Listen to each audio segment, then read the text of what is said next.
Donc, ce matin, on continue notre série sur les 10 choses qu'on veut apprendre concernant les Mormons, qu'on veut retenir dans notre vie. Et vous savez, c'est arrivé à plusieurs reprises qu'en tant que pasteur, dans le passé, j'ai rencontré des chrétiens qui côtoyaient des Mormons et qui croyaient sincèrement que ces Mormons-là étaient des serviteurs de Dieu et qu'ils marchaient avec Jésus-Christ. Puis individuellement, ça peut se produire, mais au niveau de l'organisation, au niveau des croyances particulières des Mormons, vous allez voir quand on va rentrer dans les détails, ça serait très étonnant que si quelqu'un est fidèle à l'Église mormone, que ce soit quelqu'un qui accomplisse la volonté de Dieu, et bien au contraire. Puis on va voir ça, mais la raison encore de l'objectif, c'est de vous mettre en garde concernant l'Église de Jésus-Christ, des saints des derniers jours, pour qu'on puisse voir la différence des choses et vraiment comprendre la volonté de Dieu. Et en ce moment, on est en train de regarder la vie du fondateur. On est en train de regarder la vie du premier prophète, M. Joseph Smith Jr. Puis on veut se tourner vers lui et regarder quel genre de personne il était. Et si vous vous rappelez, la dernière fois, on a vu que dans sa jeunesse, il est parti du Vermont, il est déménagé dans une ville qui s'appelait Palmyra, dans l'État de New York. Et lorsqu'il est arrivé là-bas, il y avait une période de grand réveil spirituel qui durait déjà depuis des décennies et qui mettait beaucoup de pression sur les gens pour devenir chrétiens. Beaucoup de pression pour se joindre à une église quelconque, à une dénomination existante. Puis Joseph Smith, lui, alors qu'il considérait ces choses-là, avait à faire un choix. Comme sa famille s'était jointe à l'église presbytérienne, il voulait bien savoir quoi faire. Il l'explique ainsi. Il dit, en effet, toute la contrée paraissait en être affectée par ce réveil spirituel et de grandes multitudes s'unirent aux différents partis religieux, ce qui ne causa pas peu de remue-ménage et de division parmi le peuple dans sa communauté. Il voyait que ça faisait des tensions. C'était comme, il fallait que les gens se joignent à eux, sinon ils n'étaient pas vraiment chrétiens, ou du moins ils n'accomplissaient pas la volonté de Dieu. Les uns criant, par ici, venez vous joindre à nous, les autres, par là. Les uns tenaient pour les méthodistes, les autres pour les presbytériens, d'autres pour les baptistes. Donc, pendant cette période de temps-là, Joseph Smith était un peu dans la confusion, puis il se demandait quelle est la vraie dénomination. Ou quelle est la bonne Église que je dois suivre et dans laquelle je dois m'impliquer comme ma famille. Puis il n'était toujours pas certain, donc il a commencé à s'en aller dans la nature, dans la campagne et sur une colline, la colline de Cumorah, pour commencer à prier et demander à Dieu de le guider. Demander à Dieu de pouvoir lui montrer la bonne voie. Puis, dans ses méditations bibliques, il est tombé sur Jean 1 au verset 5. Et je veux juste vous dire, quand on teste les esprits pour savoir s'ils sont de Dieu, comme on nous dit dans 1 Jean chapitre 4 au verset 1, il ne faut pas se baser sur la personne comme telle. J'ai lu la biographie, l'autobiographie de Joseph Smith. J'aimerais vous dire, c'est un homme charmant. C'est un bon écrivain. C'est quelqu'un qui est capable de bien nous mettre dans le contexte de ce qu'il a vécu. Puis je l'écoutais, puis je pouvais m'identifier à lui. Il a vécu beaucoup de persécutions à cause de ses visions. Beaucoup de personnes ont commencé à le ridiculiser, à commencer à dire qu'il suivait le diable, puis il vivait toutes sortes de circonstances dans sa famille, puis dans la communauté. Puis ça l'a juste augmenté à travers les années. Puis alors qu'il en parle, je pouvais avoir un peu d'empathie pour lui. Puis un peu de compassion pour ce qu'il avait vécu. C'est vraiment quelqu'un de charmeur, on pourrait dire. Vous savez, dans la Bible, on nous dit dans Romains, au chapitre 16 et au verset 17, qu'il y aura des gens qui viendront parmi les chrétiens, puis qui vont parler d'une telle manière, avec les capacités qu'ils ont en tant qu'orateurs, mais ils vont parler avec charme, puis ils vont séduire le cœur de ceux qui sont simples, la Bible nous dit, qui n'ont pas de discernement. Puis là, je regardais Joseph Smith, puis je l'écoutais raconter, ou je lisais son récit, puis je m'apercevais que oui, effectivement, c'est très captivant de l'écouter. Puis je peux imaginer que les gens qui le côtoyaient devaient le voir comme un prophète de Dieu. Parce qu'il savait comment s'exprimer, il savait comment attirer l'intérêt, puis comment guider les gens. C'était vraiment un guide, un dirigeant, un leader, comme on dit en bon québécois. Et donc, il a commencé à prier, puis là, il a lu dans Jacques 5 que si quelqu'un avait besoin de sagesse, qu'il la demande à Dieu. Donc, il n'était pas un chrétien à cette époque-là, il n'avait pas de relation avec Dieu, il a juste demandé. En fait, il n'a même pas eu le temps de prier. Que là, il y a une vision pendant qu'il était dans la forêt, c'est manifesté autour de lui. Une grande noirceur l'a entouré et une lumière du ciel est descendue avec des personnes. Puis là, finalement, il a reçu la réponse concernant quelle Église était la meilleure. C'est là qu'il a expérimenté sa première vision en 1820 à l'âge de 14 ans. Alors qu'il a eu cette expérience-là sur la montagne. Puis vous savez, on a fait une série sur l'islam. Puis on a vu le fondateur de l'islam qui s'appelle comment, dites-moi? Mahomet.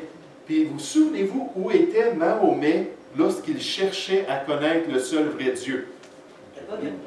Il était dans une caverne. Il y avait 36 dieux dans la ville de la Mecque où il avait été éduqué. Puis il voulait savoir c'était lequel qu'il devait choisir. Puis finalement, il a appris que c'était Allah, le Dieu de la Lune, qu'il devait choisir. Mais il était dans une caverne, puis là, tout à coup, il y a eu une vision, puis un être céleste est venu lui parler, puis le diriger vers l'adoration d'Allah. C'est un peu ça ici qu'on voit concernant cette première vision de Joseph Smith. Et dans les écrits de Joseph Smith, il y a environ 10 versions différentes de la vision. 10 versions quand on regarde les détails, qu'on parle des personnes qui lui ont apparu lors de cette première vision, qu'on parle des circonstances qui ont amené cette vision-là, qu'on parle des raisons précises pour lesquelles il est allé dans la forêt. Dans son autobiographie, il dit que c'était pour chercher à savoir c'était quoi la vraie Église. Mais alors qu'il a continué à écrire, puis souvenez-vous, il a écrit 3 livres en plus de la Bible. Il y a 4 sources d'autorité pour les Mormons. Dans ces 3 livres-là, il a dit toutes sortes de détails, de raisons différentes, et bien souvent, c'était contradictoire. Ça ne tenait pas ensemble. Et si quelqu'un allait en cours de justice aujourd'hui pour être témoin d'un crime, pour expliquer un événement comme cela, et que les scénarios seraient tellement variés, le juge croirait que la personne n'a pas été témoin de l'événement, que la personne est tout simplement en train d'inventer le récit. Puis quand on se rappelle du genre de personne que Joseph Smith était, le genre de réputation qu'il avait, comment les gens de la ville de Palmyra le voyaient, c'est pas étonnant qu'il n'y ait pas eu beaucoup de convertis au milieu de sa communauté, de son voisinage. Parce que malheureusement, sa réputation était entachée par les pratiques familiales et par ses propres pratiques. Mais là, il a dit qu'il a vu cette vision céleste-là. Il n'a même pas eu le temps de dire « j'ai besoin de savoir c'est quoi la bonne Église », que là, pouf, ça lui est apparu. Et voici la réponse qu'il a reçue lors de cette quête spirituelle. La réponse, c'est qu'il n'y en avait aucune de bonne. Ce n'était pas les méthodistes, ce n'était pas les presbytériens, ce n'était pas les baptistes, ou même d'autres dénominations chrétiennes qu'il y avait. Il n'y avait aucune assemblée qui était bonne. Aucune dénomination qui était en accord avec le plan de Dieu. L'être céleste lui a dit qu'après les apôtres, vous vous rappelez les 12 apôtres du Seigneur Jésus, qu'on parle de Jean, qu'on parle de Pierre, qu'on parle de Judas, et tous les apôtres du Seigneur Jésus, mais la vision lui a dit après les apôtres, après le 1er siècle, il n'y a aucune Église qui a continué dans la vérité. Presque pendant toute l'histoire de l'Église, toutes les dénominations étaient dans l'erreur. Toutes se sont éloignées du plan de Dieu. Voici comment Joseph Smith explique cette vision. Il dit « Mon but en allant interroger le Seigneur était de savoir laquelle des confessions avait raison, afin de savoir à laquelle je devais me joindre. C'est pourquoi, dès que je fus assez maître de moi pour pouvoir parler, je demandai au personnage qui se tenait au-dessus de moi dans la lumière, laquelle de toutes les confessions avait raison, car à l'époque, il ne m'était jamais venu à l'idée qu'elles étaient toutes dans l'erreur, et à laquelle je devais me joindre. » Il continue. « Il me fut répondu de ne me joindre à aucune, car elles étaient toutes dans l'erreur. » Vous savez, on peut examiner les différents groupes chrétiens aujourd'hui. On peut faire le cheminement du développement des dénominations. Regardez leurs croyances. Regardez les pratiques générales. Puis là, on va voir que la grande majorité s'appuie sur le fait que Jésus-Christ est le seul moyen d'aller au ciel. Que c'est lui qui a tout accompli, c'est lui le sauveur, c'est lui la porte qui nous permet d'entrer dans le paradis. La plupart des dénominations sont d'accord sur le moyen du salut, sont d'accord sur l'autorité de la parole de Dieu et le besoin de connaître Dieu personnellement sur la vie, dans notre vie chrétienne, dans notre marche avec Dieu. Mais lorsqu'on commence à regarder les pratiques, lorsqu'on commence à regarder le culte, comment les gens adorent Dieu, là, on va commencer à avoir des variantes. On va commencer à avoir des applications de la parole de Dieu qui vont être distinctes d'un groupe à l'autre. Mais c'est une chose de reconnaître qu'on a des différences et c'est une autre chose de dire que si vous n'êtes pas avec moi, vous n'êtes pas dans la vérité. Ça, c'est grave de dire ça. Vous vous rappelez, un jour, les apôtres étaient revenus voir le Seigneur Jésus après avoir fait un ministère dans la comté. Ils étaient revenus voir le Seigneur Jésus. On voit ça dans Marc 9 au verset 38. Là, ils ont dit, Jésus, on a vu quelqu'un qui chassait des démons en ton nom, mais il ne nous suit pas. Ils n'ont jamais dit, il ne te suit pas toi. Il ne nous suit pas. Alors, on leur a dit de cesser de le faire. Jésus a dit, vous êtes dans l'erreur. Ce n'est pas parce qu'il ne vous suit pas qu'ils ne sont pas en train de me suivre, moi. Alors, les dénominations, ça n'a pas de valeur dans le sens que ce n'est pas ça qui garantit qu'une personne est sauvée. Ce n'est pas ça qui garantit qu'une personne est obéissante à la parole de Dieu. Mais la vision que Joseph Smith a reçue, c'est qu'effectivement, tous étaient dans l'erreur.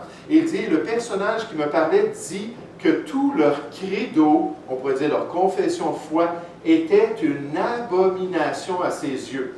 Que ses docteurs, ses enseignants étaient tous corrompus et qu'ils s'approchent de moi des lèvres en citant Ésaïe, mais leur cœur est éloigné de moi. Ils enseignent pour doctrine des commandements d'hommes, ayant une forme de piété, mais ils en renient la puissance. Donc, il a entendu qu'il n'y avait aucune bonne Église.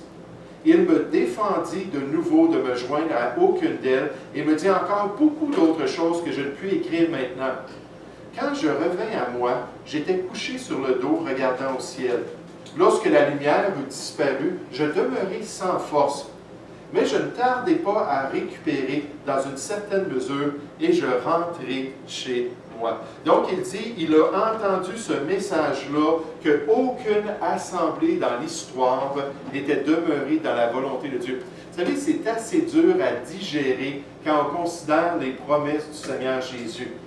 Jésus a dit à ses apôtres, il a dit, moi, là, j'ai une grande tâche que je vais accomplir. Je vais bâtir mon Église et même les portes du séjour des morts ne pourront pas prévaloir contre mon Église. Et Jésus a annoncé que son Église serait victorieuse, que son Église existerait toujours, que jusqu'à ce que finalement il vienne chercher les chrétiens, même si dans 1 Timothée 4.1, on nous dit qu'il y en a parmi les enfants de Dieu qui vont se détourner de la foi pour suivre des doctrines de démons, mais il dit la grande majorité vont pouvoir marcher victorieusement sur cette terre et accomplir la volonté de Dieu. Mais lorsque Joseph Smith a vu cela, il a accepté cet appel-là qui lui a été donné. Cet appel de devenir le prophète de la vérité de Jésus-Christ et de restaurer le vrai évangile. Et Joseph a compris que l'Église qu'il allait fonder allait être la seule Église légitime dans ce monde. La seule Église légitime. Mais vous savez, si des missionnaires ou des mormons sont sincères, ils vont vous dire que c'est seulement eux qui sont dans la vérité. Il n'y a pas d'autre groupe. Il n'y a personne d'autre qui marche avec Dieu et accomplit la volonté de Dieu. Ah, c'est certain que s'ils viennent à votre porte, ils cognent à la porte et ils commencent à vous parler de l'amour de Dieu et l'évangile de Jésus-Christ, ils ne vous diront pas ça. Puis juste en passant, si vous êtes des chrétiens, là, vous êtes tous dans l'erreur. Puis vos pasteurs sont tous des serviteurs de Satan. Ils ne diront pas cela, mais c'est l'enseignement officiel de leur croyance. Oui, Richard? Oui, ce qui me tracasse, c'est que la réponse que Dieu a donnée à Joseph Smith, s'il a donné, est bonne en soi parce qu'il n'y a vraiment aucune Église parfaite. ça ne donne rien de t'accrocher vraiment à une église. Dans la perfection, il va falloir que tu t'écroches. Parce qu'il y en a une, aucune n'est parfaite. Mais Dieu n'a pas dit que toi, tu vas en créer une parfaite.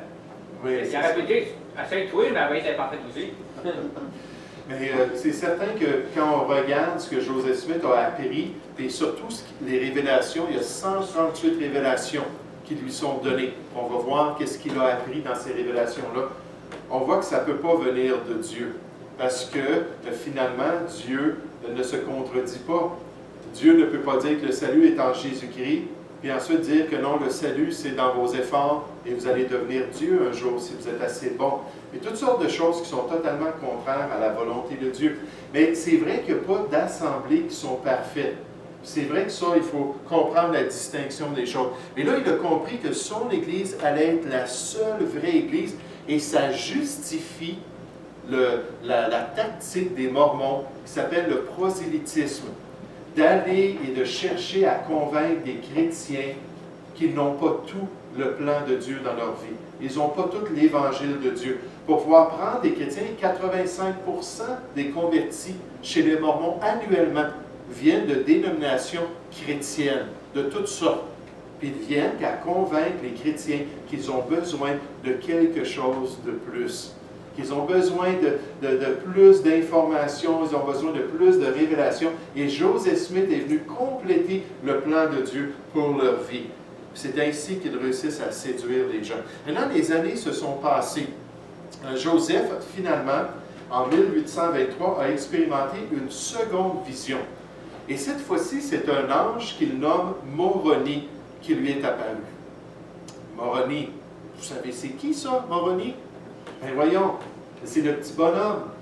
Le petit bonhomme qui se trouve sur le dessus des temples mormons. Si vous passez sur la 132 à Longueuil, devant le temple mormon à Longueuil, vous allez voir un petit bonhomme sur le dessus de leur pignon. Puis sur tous les temples, ils n'ont pas de croix, puis ils n'ont pas de symbole chrétien, mais ils ont un petit bonhomme qui s'appelle Moroni. Puis Moroni, c'est le grand révélateur du message de Joseph Smith. C'est lui qui est venu lui enseigner, c'est lui qui est venu lui permettre de connaître les vérités. C'est un ange tellement mystérieux qu'il ne se trouve même pas dans la parole de Dieu. Et pourtant, c'est le révélateur principal de l'œuvre des Mormons. Mais juste vous faire savoir qu'en 1851, ça c'est en 1823, il a parlé de Moroni qui est venu voir. En 1851, il a dit non, c'est Néphi qui est venu me voir. C'est lui qui m'a donné toutes ces révélations.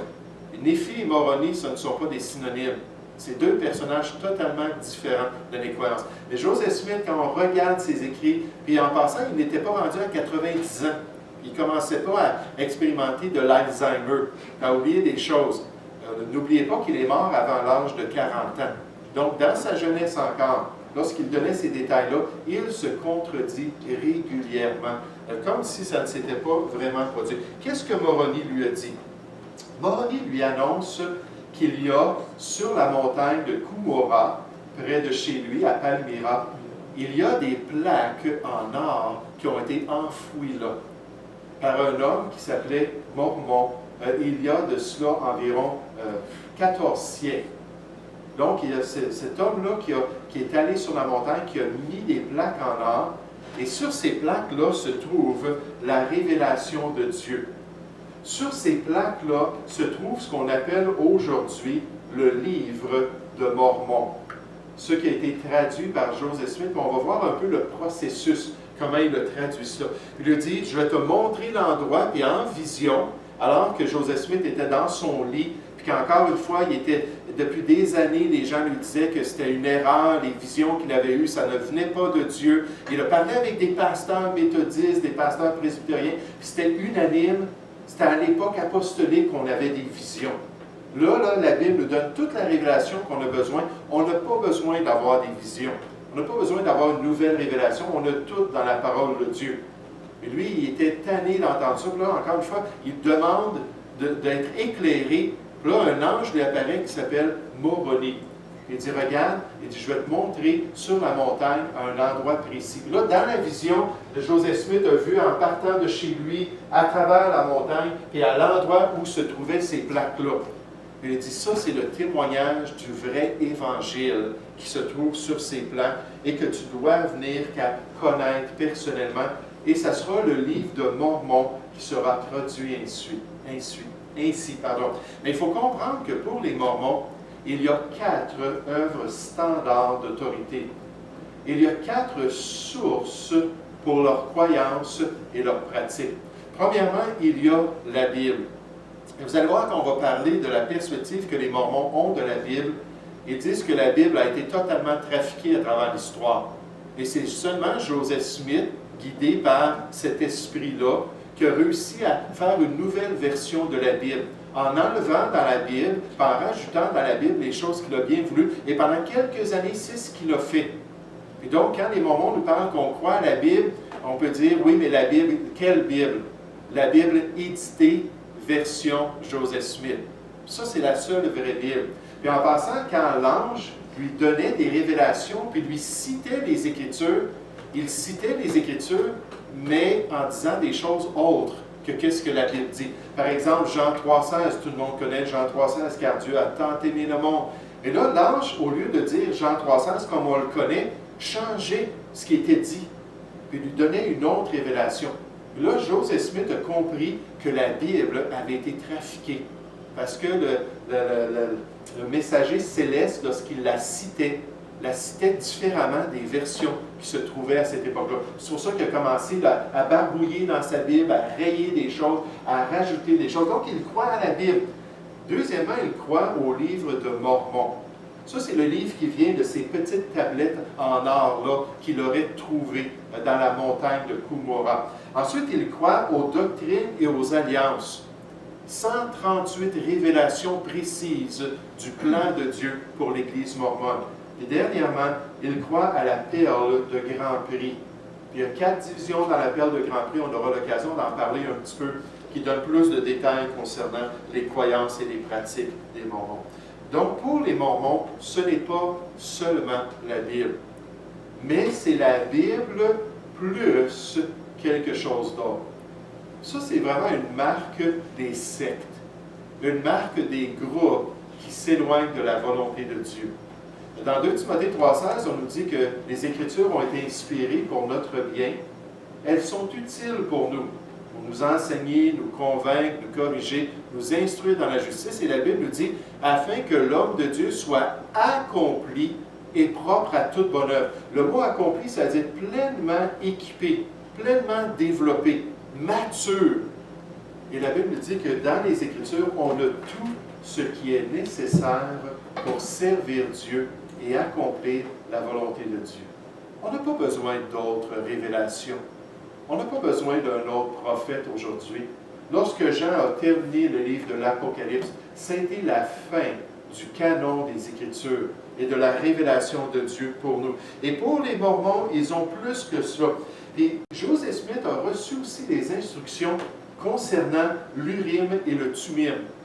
Maintenant, si vous connaissez un petit peu plus la Bible, peut-être vous vous rappelez dans l'Ancien Testament que les sacrificateurs avaient 2 instruments qui les aidaient à connaître la volonté de Dieu, qui s'appelaient l'Urim et les Thummim. Là, Joseph Smith a dit que lui, il a reçu l'information qu'il allait traduire ces plaques en or-là grâce à l'Urim et le Thummim. Là, on dit, oui, mais qu'est-ce que c'est que l'Urim et le Thummim? Dans les écrits de Joseph Smith, c'est un petit peu dur à le savoir parce qu'on nous présente 2 choses. Premièrement, on nous présente des lunettes. On nous présente des genres de lentilles. On le voit ici, là, des genres de lentilles qu'il devait utiliser pour regarder ces plaques en or-là, parce que ce n'était pas écrit en anglais. Les plaques qu'il a trouvées étaient écrites en égyptien. Un égyptien réformé. On va parler du livre de Mormon, qui est le livre central pour la foi mormone. On va voir des choses troublantes concernant le livre de Mormon et concernant cet écrit égyptien. Donc, ne connaissant pas l'égyptien, il ne pouvait pas le traduire, mais Moroni a dit, pas de problème, je vais te donner des lunettes, des lentilles spirituelles. Et là, on les voit bien souvent dans les illustrations, on les voit à différents endroits, on nous parle de lunettes, mais dans son autobiographie et ailleurs, non seulement est-ce que Joseph Smith va parler de lunettes, mais aussi il va parler de pierres, des pierres de divination. Puis il va dire, avec ces pierres-là, j'ai été en mesure de connaître l'Égyptien. et de pouvoir le dire à mes scribes. Il se plaçait derrière une couverte, on va en parler la semaine prochaine. Là, il ouvrait ces plaques-là que les gens n'avaient pas vues. Là, il commençait là, à dire le contenu du livre de Mormon. Puis les gens disaient oui à cause de ses lunettes. Il était en mesure de les lire. Oui, mais à d'autres moments, Joseph Smith dit j'utilisais des pierres. Comment est-ce qu'il faisait cela? Il prenait la pierre, puis il y en avait une qui avait supposément un trou dedans, puis il regardait à travers. Et puis là, il regardait les plans, mais finalement, il a compris qu'il devait mettre la pierre elle-même, ou les pierres, dans un chapeau, puis rentrer sa tête dans le chapeau. Puis là, il rentrait en vision, puis là, il disait aux gens ce qu'il voyait dans les plaques en or.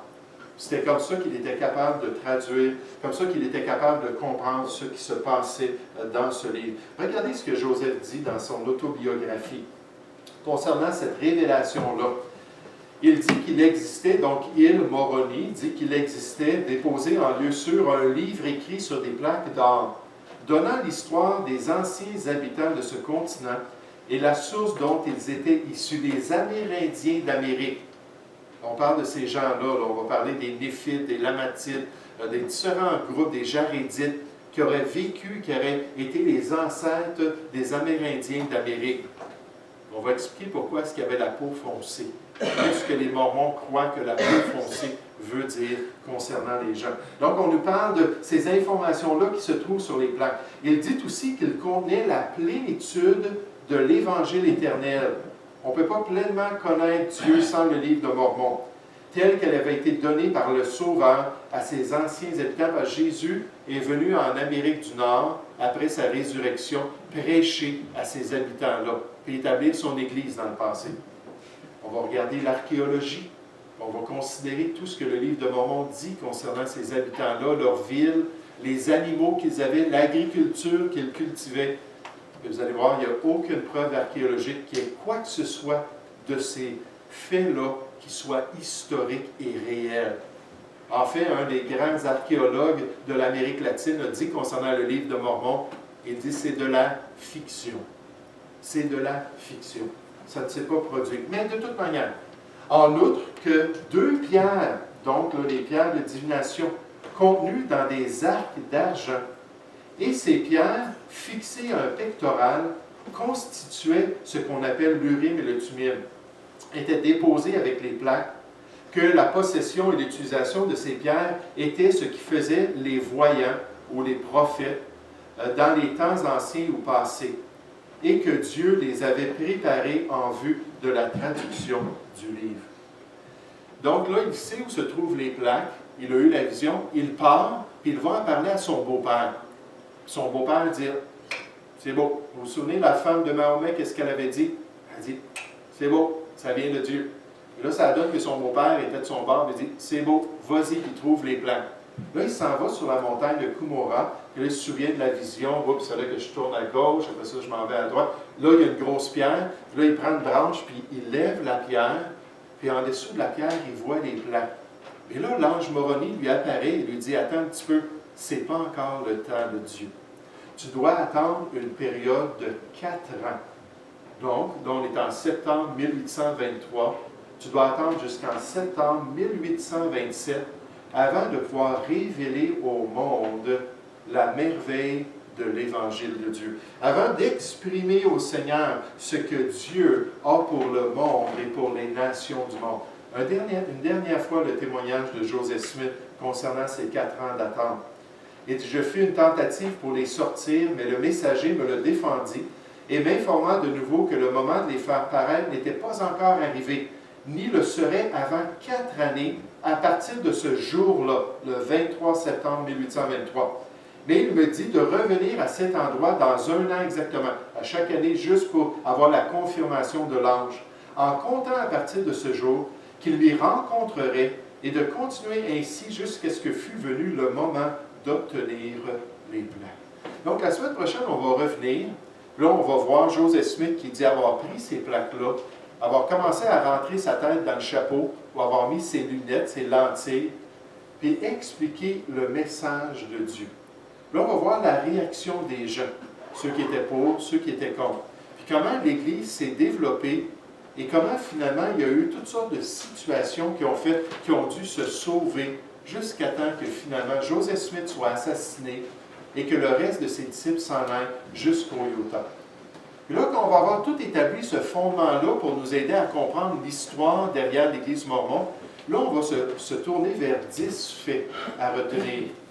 Et 10 choses qui vont démontrer que Dieu ne peut pas se contredire. Dans Galates chapitre 1 au verset 8, l'apôtre Paul dit que si un ange du ciel apparaissait et donnait un évangile qui n'est pas en accord avec l'évangile que les apôtres avaient reçu, qu'on a dans le Nouveau Testament, qu'il soit anathème, maudit de Dieu, parce que Dieu n'altère pas le message qu'il a donné. Et vous allez voir, les altérations sont frappantes. Ce qui est dit concernant la volonté de Dieu, c'est incroyable. Hier, on s'en allait, avant-hier, on s'en allait, puis on revenait, puis la lune était pleine, était tellement belle. J'ai dit à ma famille, j'ai dit, réalisez-vous que Joseph Smith a enseigné qu'un jour, l'être humain irait sur la lune et trouverait des humains qui vivent sur la lune et qu'il verrait ces humains-là et qui seraient surpris de voir une autre habitation pour leur dire il y a des humains à travers les millions de planètes à travers le cosmos. Et même, il y a des humains qui habitent dans le soleil. Puis un jour, l'être humain va venir qu'à connaître ces choses-là. Toutes sortes de choses qui, quand on regarde ça aujourd'hui, on se dit « Wow! C'est pas tout à fait ce que la parole de Dieu dit. » Et quant au salut, le sujet le plus important, c'est évident que le message de l'Évangile a été altéré par la révélation que Joseph Smith a reçue. On va parler du livre des Mormons, on va parler de la perle de Grand Prix, on va parler aussi des alliances, des doctrines et alliances, juste pour vous montrer comment c'est important de voir que ce n'est pas l'Église de Jésus-Christ. Oui, Chani? Ces plaques d'or-là, j'imagine qu'ils ont dû être perdues à travers le temps ou ils ont... Oui, bien, Moroni, lorsque finalement Joseph Smith est devenu habile avec les pierres de divination, Moroni a dit, tu n'as plus besoin des plaques. Tu es déjà connecté sur la source, alors je vais venir les reprendre. Puis on ne les a pas aujourd'hui. Ça, c'était juste des illustrations, juste pour nous montrer qu'est-ce que les plaques semblaient vouloir représenter là, aux yeux de Joseph Smith. Oui. Y a-t-il un témoin, à part lui, des plaques? Il y a 11 témoins. 11 témoins qui ont écrit dans... Le livre de Mormon commence avec le témoignage de 3 hommes qui disent avoir vu les plaques et le témoignage de 8 hommes. Les 3 premiers sont devenus hérétiques et ont dit n'avoir jamais vu les plaques. Les 8 autres sont restés fidèles. Mais donc, effectivement, même sa femme, dans ses écrits, a dit « Je suis frustré parce que mon mari met toujours les plaques sous une couvercle. Je ne les ai jamais vues. Puis quand il commence à traduire, il se met derrière un rideau. Puis je lui demande, je peux-tu juste les voir? Il dit non, tu ne peux pas les voir. Alors c'est surtout Joseph Smith et certains qui ont dit les avoir vus, mais une partie de ceux-là ont dit non, non, on a juste dit ça parce que c'était ce qu'il fallait dire. Puis donc, est-ce que les autres 8 les ont vus ou non? On n'a aucune indication. Bien, ils sont repartis au ciel, et finalement au ciel. Ils sont repartis peut-être dans la tête de Joseph Smith. Mais d'une manière ou d'une autre, l'idée, ce n'est pas de se moquer des Mormons, pas du tout. C'est juste de démontrer la différence entre un fondement solide pour notre foi, puis ensuite ce que les sectes essaient de nous offrir comme révélation supplémentaire. Si on connaît la Bible et si on pratique la Bible, j'aimerais vous dire, on a assez pour notre marche chrétienne. Il y a assez d'instructions, il y a assez de défis spirituels. On n'a pas besoin d'avoir plus de révélations.